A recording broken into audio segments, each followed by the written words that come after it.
السلام علیکم ورحمۃ اللہ وبرکاتہ۔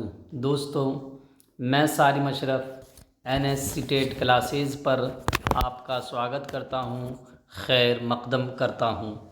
آج میں پھر آپ کے سامنے 17 جنوری 2022 پیپر 2 لینگویج 1 اردو کے سوالات لے کر حاضر ہوا ہوں۔ اگر آپ میرے اس چینل پر نئے ہیں تو اس کو سبسکرائب کریں۔